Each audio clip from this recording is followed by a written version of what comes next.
by asking those questions, the person starts to understand there is something beyond the symptom. Two simple questions. How long ago did it start? What happened in your life around the time?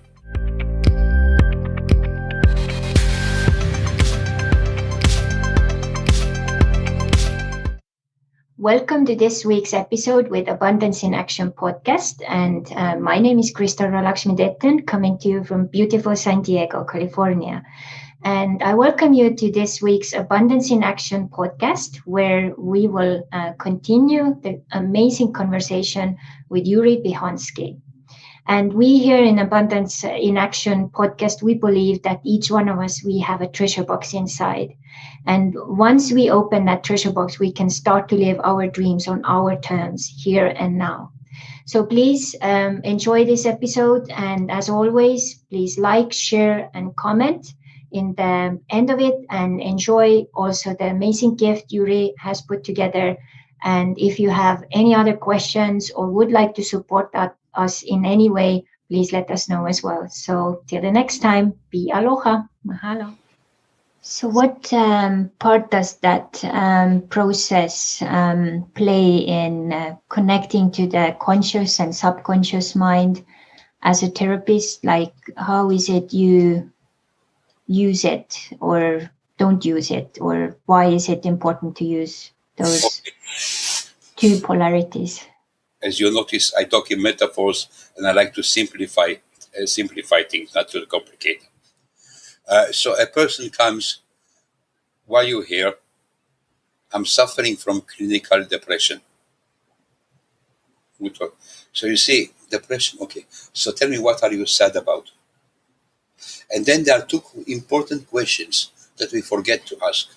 How long ago did it start? And what happened in your life around the time? We're looking, it's not yet the cause, it's the trigger. And then when was the first time in your life when you felt that way? Then we go to the subconscious. Then actually, by asking those questions, the person starts to understand there is something beyond the symptom. Two simple questions. How long ago did it start? What happened in your life around the time? And what was your emotional reaction to what happened? And when did you feel like that first time in your life? You see, like, for instance, the breakup of a relationship. My boyfriend or my husband found another younger woman, okay, and they left me. I'm depressed. I feel horrible. Life is not worth living. I was abandoned. When was the first time in your life when you felt abandoned? And you know what I'm finding recently quite a lot? Up to a few years ago, people were talking about the critical mothers. Now we're coming to a stage when people are talking about the emotionally absent fathers. Or father left the family and does not have any contact, or he is in the family, but he's not emotionally connected. You've got his computer, his television, his computer games. You've got his alcohol from time to time, and he's not interested in the rest. So what's the way to process through that situation? So you see, one of the things that I like to do, instead of talking about it in therapy for the next 25 years, I will say to the client, okay, I want you to imagine I'm your father. I'm your father. Look at me. What do you need from me? And if father has died, I said, okay, I went to the other side. I put an empty chair. I went to the other side and I invited the spirit of your father to be present with us. Your father is sitting here on the chair. What would you like to say to your father? Now become your father. Father, what would you like to say to your daughter? We do a dialogue. So it's a question of experiencing it. But sometimes happens, okay, I say, I'm your father, what do you need from me? Nothing. Okay? I want you to imagine a little girl standing here. And this little girl is you. How old is she? 4 years old. Look at her eyes. This little 4-year-old girl, what does she need from her father? She needs attention. She needs love. So the 4-year-old needs attention and love, and the 40-year-old does not need it anymore. Because you see, when there is a relationship problem, okay, we need to go to the first. Okay, if a woman has problems with relationship with one man or few men, because we sometimes copy the pattern from one man to the other, maybe we should go to the first man in your life, who was your father, and see what happens here. When was the first time one of your parents looked you in the eyes and said to you in those words, I love you and I'm proud of you? Do you know how many people say never? How can you grow up as a normal human being that for the past 40 years of your life, nobody looked into your eyes and said to you, I love you and I'm proud of you? Just don't use those words.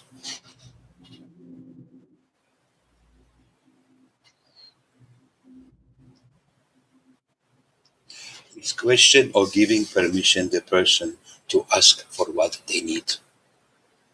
It is my basic human right. I went to my father or to my mother and I said to my father and mother, I need you to just once to look into my eyes and tell me that you love me and you're proud of me. I'm not asking for it, I'm demanding it because it's my basic human right. And even if they don't respond, the moment I expressed it, something has changed inside me. It's not about changing the other person, it's about changing something inside me. Okay, I want to explain it metaphorically in the most simple, basic way I can. And please, whoever listened to it, please forgive me for my words. When I sit on the toilet and I have shit, by having shit, I don't change the toilet, I change myself. Can we stop trying to change the other person and just change ourselves? Can we just dispose of the emotional shit that we carry in our inside ourselves and put it back to where it belongs? What the other person will do with it is their responsibility. So, in case someone's parents have already passed to the other side, can they do this exercise where they imagine their parent being in front of them and saying, I love you, I'm proud of you, just kind of imagining as like a little journey inside of them? So you sit on the chair, let's say your father died, okay, and we have an empty chair. And I want to imagine that the spirit of your father is in an empty chair. And you said to the spirit of your father, I need you to tell me that you love me and you're proud of me. Now he said to you, okay, leave your chair, sit on the father's chair. Now you're a father. Your daughter said to you, tell me that you love me and you're proud of me. What would you answer? It's called Gestalt. It's about changing roles. It's about doing it and not talking about it forever. I understand. It must be difficult for you. So how do you feel about it and how do you feel about it? It can go forever and nothing is changing. People go to therapy for the rest of their lives. They go from one therapy to the other. They try different things. But on a practical level, the question is, what do you do with it? I see the process as going through 3 stages. First stage is the experience.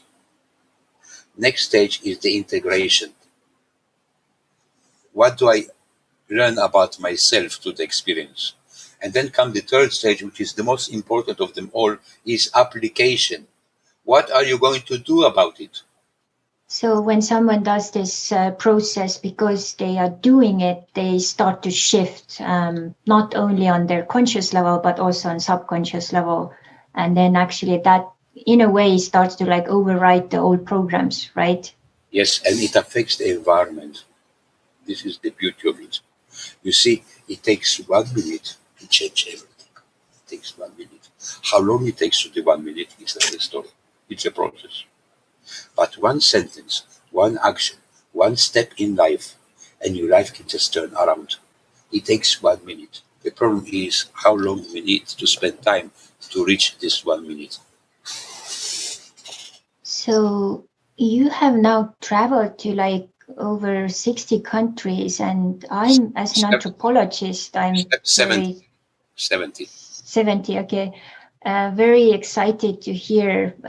What have you discovered about human nature when you have traveled to so many countries? Like, do you see more similarities or differences?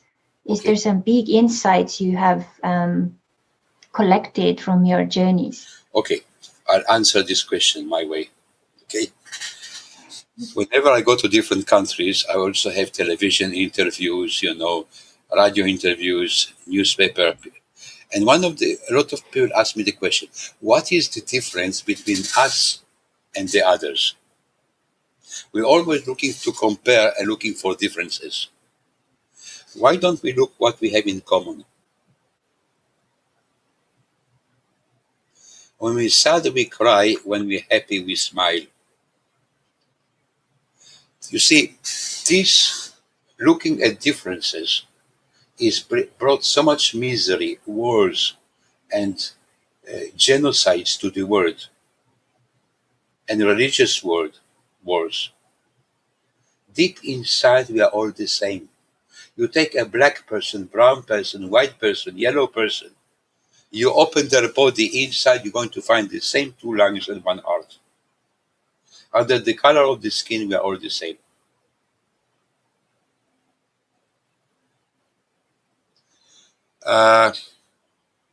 I choose to believe that we are born good. We are God's prince and princesses, and life turns us into frogs. We are born good. We are all born with a potential to self-actualize. No matter which country and which culture we're coming from.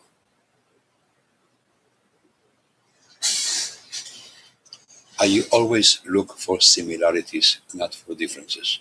It's very important. There is actually research, now about what is different between men and women.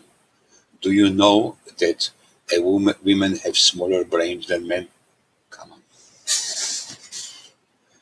It's ridiculous. Why to compare all the time? I'm a man, you are a woman. Let's see what we have in common. No, I'm a woman. It's my right to change my mind. I'm a man. Men are stubborn. Women are like that, men are like that, and this is it. Now let's get married, have children together, and have a happy life. Why can't we put the human being first?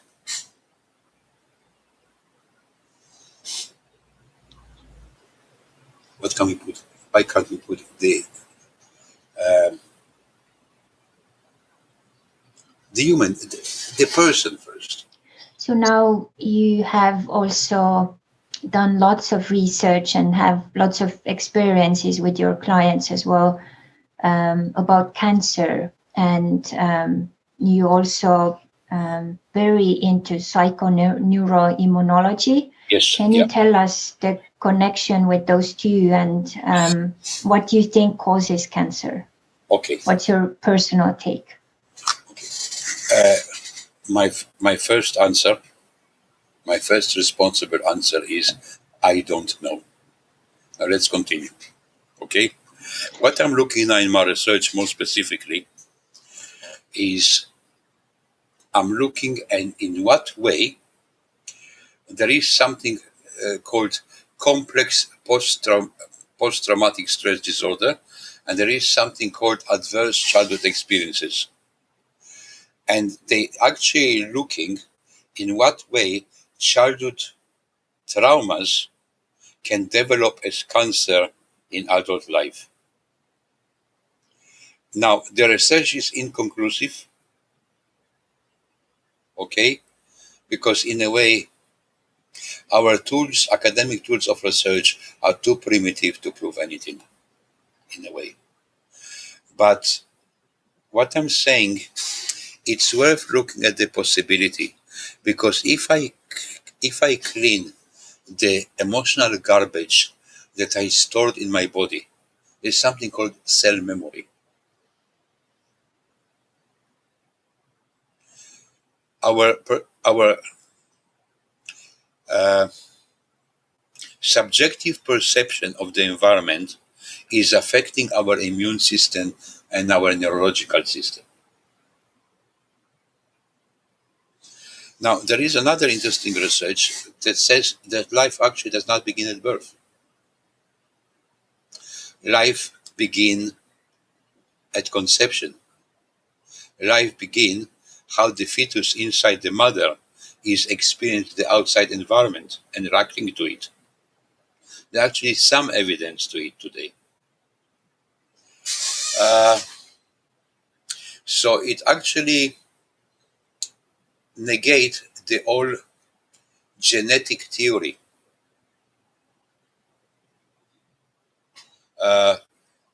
If one of my parents had cancer, I have to be careful, and I might have cancer too.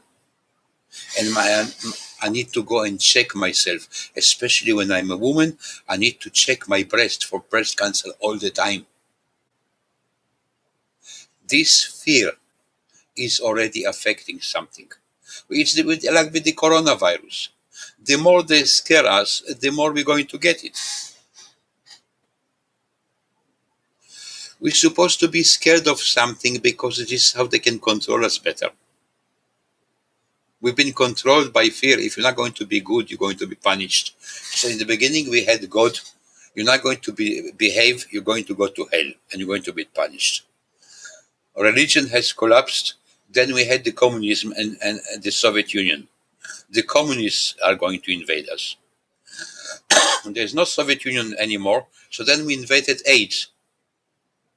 If you're going to have too much sex, you're going to get AIDS. So half of the population of the world is going to die through AIDS. They did not. In England, in Wales, they done a special course for AIDS counselors. They took 3,000 counselors and ran them through a course how to work with people with AIDS.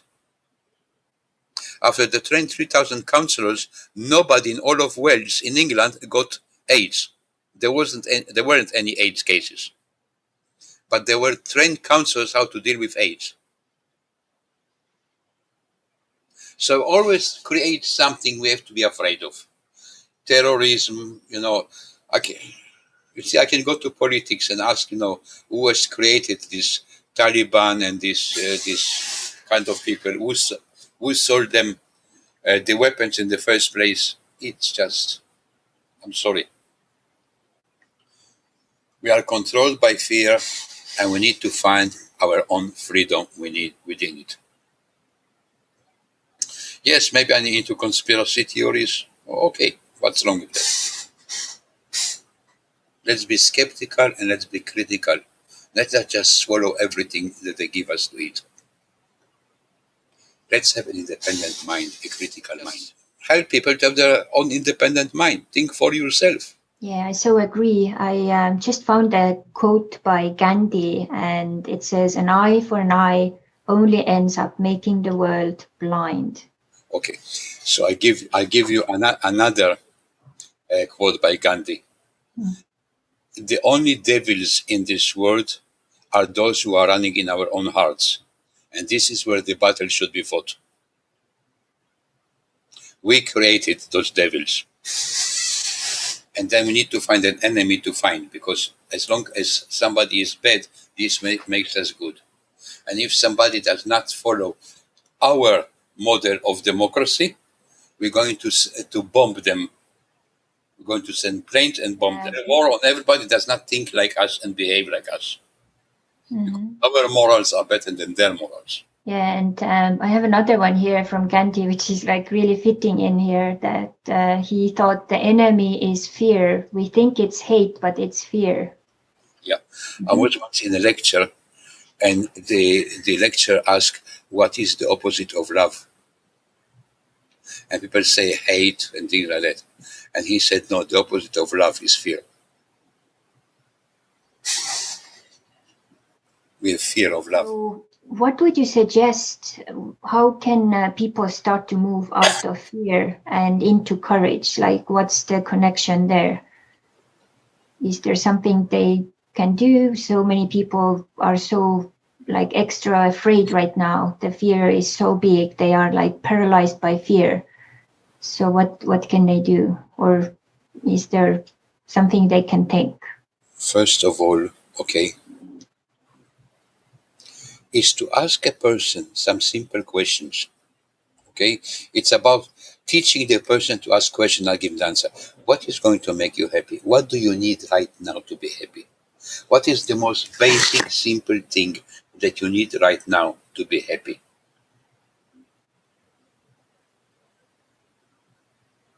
I want you to imagine your ideal life, your ideal relationship, your ideal family, your ideal job. Imagine it and be as unrealistic as possible.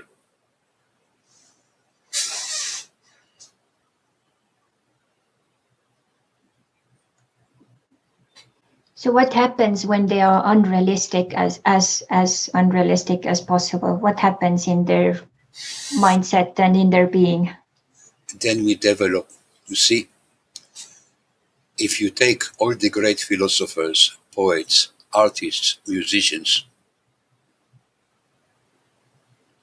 all of them free their mind and start to produce something unrealistic. People start dreaming about, this is how the big inventions in history happened. Because people were trying to have an impossible idea and see how we can create it. And that's why we have planes and big ferries and radio and electricity and all of those things. Okay. No? Yes. But you see, You think like crazy, like going to the moon or moving to Mars. okay, you see what happens to those big inventions, okay? Everything has a positive side and a negative side. Imagine 10 years ago, you could say to somebody, I've been watching a movie on my phone. They will tell you are crazy. So, okay, so we've got all those communication things. We can now talk that way from the two sides of the world. That's great. But in a way, we stop communicating face to face. A headmaster in a school told me he caught two of his pupils standing in the same corridor, texting to each other on the mobile phone in the same corridor. We become more lonely and more isolated. The human connection, the community connection is disappearing. So maybe we need more communal fires, so to come together and talk story. Yes, and I tell you, the positive thing about the corona thing, because now I'm running everything on Zoom, people suddenly become hungry for human contact. You have to understand how much you miss it first to understand how much you need it. You don't realize that you are thirsty until your well runs dry. So over the years, you have also experienced a lot about money and abundance. And what's your relation to money and abundance, and how you see how is this important in the world? What can you do to create more? I tell you, I've got interesting experience with it. When I was living in England, I opened a school in England. Okay, I had 15 students. Then I opened another course. I had 30 students in total. I said, okay, maybe I open a third course. I took pen and paper and calculator, and I calculated how much money I can make a year, how much money I can make 5 years, how much money I can take in 10 years. I done a business plan. I went to my bank manager and I received a loan of £500,000 sterling. I bought myself a house with an indoor swimming pool, heated, and a jacuzzi. After a few years, I went bankrupt because reality did not read my business plan. The lesson that it taught me is put money second.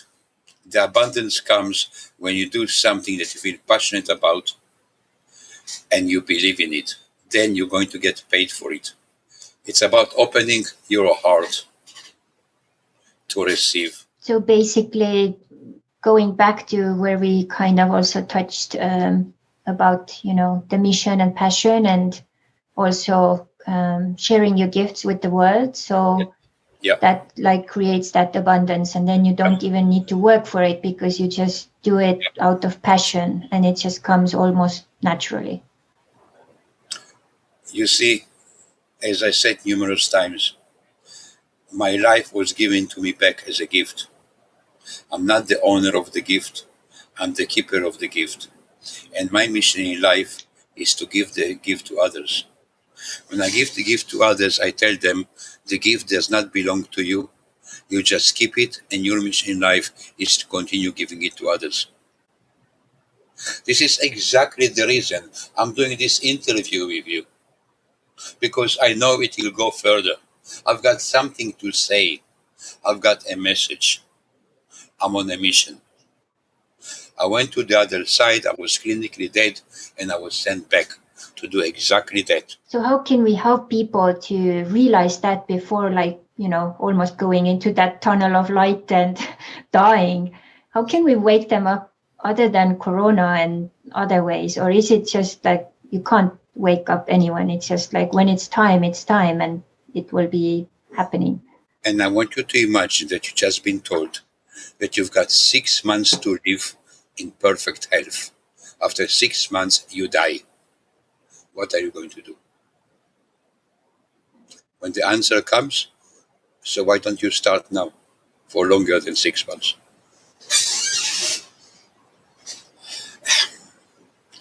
It's about creating provocation. I love creating provocations. It's about making people think.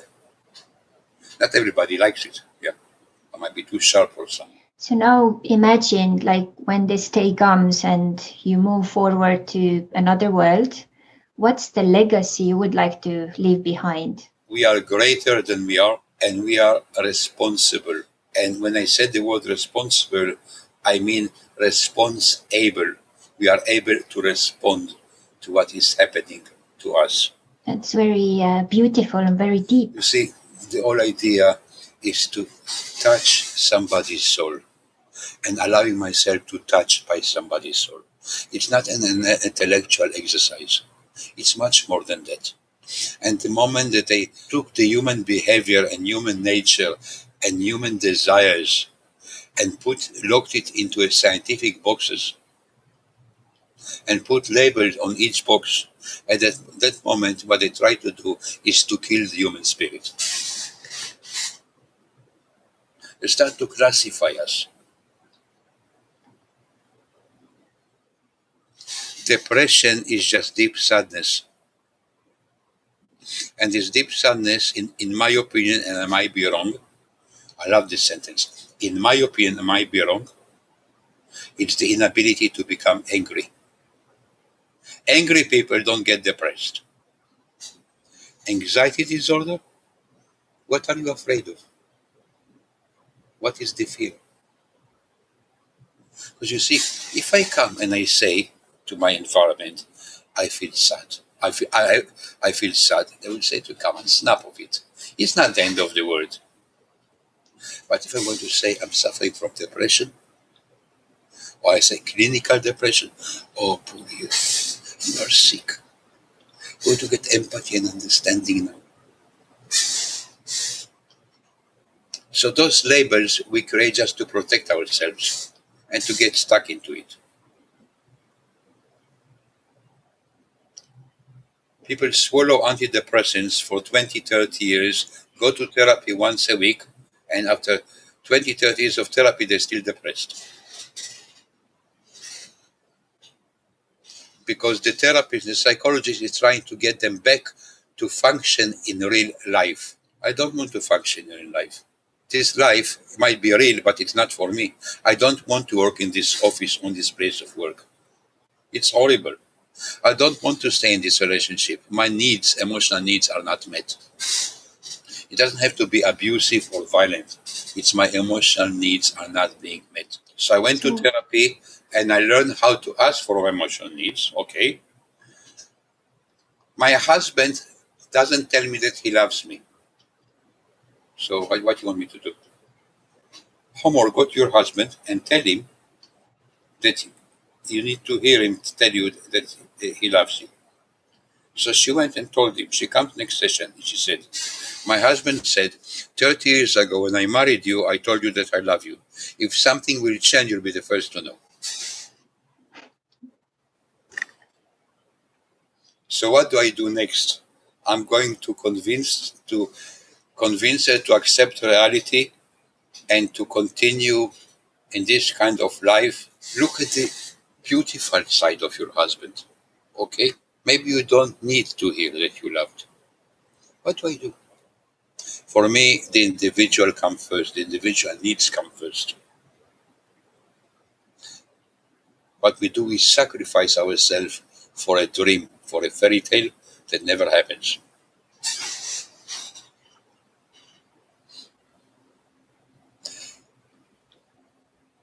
If you don't like your house, you don't like your job, change it. You can move. You're not a tree. You can move from one place to the other. Don't need to get stuck in one place, in one profession forever. My male clients are usually men over 40 who are computer programmers. After 40, they stop liking it. But this is who I am. This is what I've been doing all my life. What else can I do?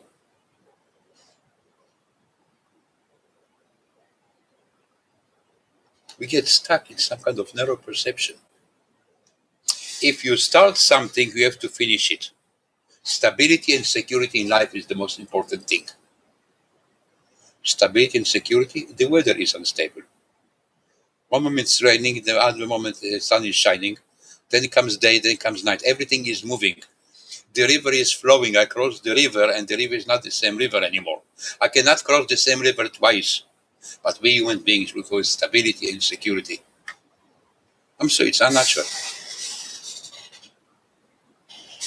If ever your husband tells you, you're not doing I married, take it as a compliment. So in a way, it's really good to maybe put like a little intention instead of functioning, actually thrive, you know. I'm here to thrive. I'm here to share my gifts and then things will start to unfold. I share my gift, yes. But okay, I'm going to share my gift, but my gift is not being received and rejected by the other part. So do I sacrifice myself? Sorry, when we're not happy, we need to move and make difficult decisions. We're not supposed to stay in the same place forever. Hopefully, it can happen. But until it will happen, maybe we need to have some storms in our life, some little dramas that will put us in the right place. Unfortunately, we learn through our dramas and our own pain. So it's also, I think this process is calling forward for trust, not only in general, but trust yourself, trust others, trust like higher universe, force, whatever you call it. Yeah, it's about trusting. It's about trusting.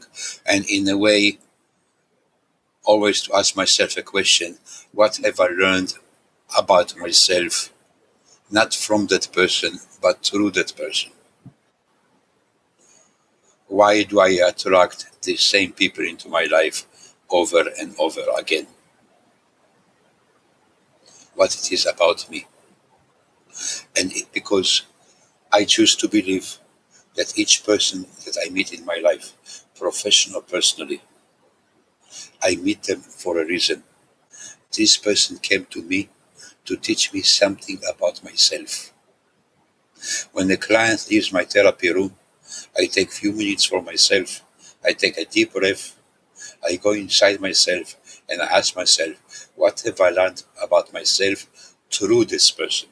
Not from that person, but through this person.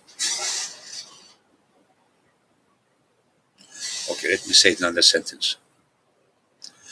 I want to send my gratitude to all the fathers and the mothers in the world for fucking up their children and giving us therapists so much business. Really, thank you. But in a way, because we had those kind of parents, okay, some of us became who we are. So when I talked about my injury, okay, my near-death experience, sometimes I think to myself, what would have happened if it has not happened to me? Where I be now? Married with 2 children, with feeling unhappy, depressed, with panic attacks. What, in a way, it was the best thing ever happened to me. A gift, a lesson. The biggest tragedy in our life is just a lesson. It's a gift from the universe. It was like a divine intervention. Yeah. What would you say for people to wrap this up today? Like, you have some suggestions for them how to think right now or something to do? What would you suggest? First of all, become aware where you are now. Let me say it metaphorically. I'm driving, somebody invited me for dinner in their house. I got the address, I put it on the GPS. I'm driving, the GPS stopped functioning. I got lost. I called my friend, I said, I'm lost, give me direction. My friend says to me, tell me where you are now so I can give you direction. So let's start with the now, where I am now in my life. Then where I'm coming from and where I want to go. You see, many years ago when I was still normal and not practicing psychology, I used to be a history teacher. And I was explaining to my students, how can you make one step to the future without knowing where you came from?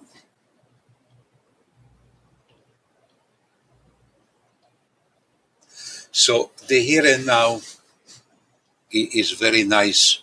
Another sentence that really makes me angry is, you should love yourself. You should love yourself. I'm sorry, I cannot love myself if I don't have love inside me. A car cannot drive without petrol. So I need to find a way to be loved by somebody so I can find this love inside me to love myself. You should love yourself. I know it logically. I've got all the answers in my head. I'm an intelligent person. I read American books from California about positive psychology. I know them by heart. In here, I know, I've got the answers. But what's happening inside the body is something different. And the body never lies. The more we are in denial, the more our body sends us messages and sometimes develop nasty diseases. So we should listen to our body more too, and then give it what it needs. So I want you to imagine, for instance, that you've got a tummy ache. Okay? So instead of taking some medication, I want you to imagine, close your eyes, turn your eyes inside and look at inside your tummy and find this place that is causing you pain. Imagine it as a shape and a color. And now I want you to become this pain. Pain, what are you saying to Crystal? Now you, Crystal, what are you saying to this pain? We create dialogue, create awareness, because this part wants to tell us something. The problem is, the only way most of us use our body is as a mean of transport to our head. We forgot we have a body. We don't use it enough. I know you have very many amazing stories. Is there one story you could share in the very end here to inspire people? It can be a metaphoric story. Mm-hmm. Yeah. When I travel around the world, I like to listen to folklore stories. So here comes a story from India. In the mountains of India, there was an old wise man. And what this wise man was done, he was walking from one village to the other to preach his wisdom. Each village knew in advance when the wise man is coming. He was coming to a village in the middle of the day, had something to eat, had a wash, had a short sleep. In the evening, there was a fire in the middle of the village. All the villagers sat in a big circle, and the old man was preaching his wisdom, went to sleep. In the morning, he moved to the next village. In one of the villages, there was a young man, a very angry young man. I think people don't understand how clever I am. They invited some old fool to talk. I'm going to show the people of the village who is the clever one, who is the wise one. And this is my plan. I'm going to catch a butterfly. And when the old man will start talking, I will run to the old man and I say to him, if you are so wise, guess what I have in my hand. Is this butterfly dead or alive? If the wise man, if the old man will say, the butterfly is alive, I'm going to squeeze my hand, kill the butterfly, and show a dead butterfly to everybody. If the old man will say, the butterfly is dead, I'll open my hand, and the butterfly will fly away. So I'm going to prove him wrong. The day came, the wise man came to the village, had something to eat, had a wash, had a sleep. In the evening, big circle, fire in the middle. The wise man walks to the middle of the circle, and as he wants to start to talk, this young man runs towards him and said, old man, stop. If you are so wise, tell me what I have in my hand. The old man said, well, it's a butterfly. That was easy. Now tell me, is this butterfly dead or alive? The old man took a deep breath and smiled and said, it is in your hand if the butterfly is dead or alive. It is in our hand if our life is dead or alive. We hold it here.